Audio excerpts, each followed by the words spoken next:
Let's take a closer look at how cancer-associated fibroblasts, CAFs, shape the microenvironment in pancreatic cancer and drive perineural invasion. Now, I know you've all seen how tough PNI can make these tumors, both for our patients and for us as clinicians. But what's really fascinating is that PNI isn't just a random event. It's orchestrated, in large part, by the metabolic and epigenetic influence of CAFs. Here's the crux: perineural invasion-associated CAFs, or PCAFs, ramp up glycolytic activity. They churn out lactate, flooding the microenvironment with it. And this isn't just metabolic waste. Tumor cells take up this lactate through monocarboxylate transporters, mainly MCT1. Once inside the cancer cell, lactate does something remarkable.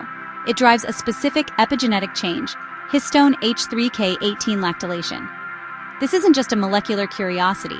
It directly activates a suite of neural invasion genes, think L1CAM and SLIT1, that make these cancer cells more proficient at nerve invasion. The end result? More aggressive perineural spread and, as we know all too well, worse patient outcomes. It gets even more interesting. This isn't a one-way street. There's active metabolic crosstalk. CAFs export lactate, cancer cells import it, and the cycle fuels itself. In fact, the higher the H3K18 lactylation in tumor cells, the more severe the PNI and the poorer the prognosis.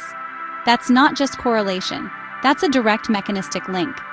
So what about intervention? Preclinical models show real promise.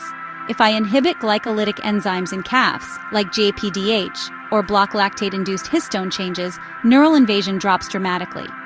Blocking MCT1 also disrupts this metabolic handshake. It's an exciting avenue, and it's not just theoretical. Targeting these pathways could meaningfully shift outcomes for our patients. Of course, CAFs aren't one-trick ponies. They're also delivering pro-invasive signals through extracellular vesicles and paracrine factors. But the lactate story stands out for its directness and druggability. And there's a feedback loop at play. Lactate doesn't just influence cancer cells, it also sustains the CAF population and their aggressive phenotype, further fueling tumor progression. So, to sum up, CAFs create a high lactate environment in pancreatic cancer. This epigenetically primes tumor cells for perineural invasion, driving PNI and poor outcomes. But by disrupting this metabolic and epigenetic interplay, we have a real shot at limiting nerve invasion and improving prognosis. This is an evolving space, and the therapeutic potential is compelling. Thanks for tuning in.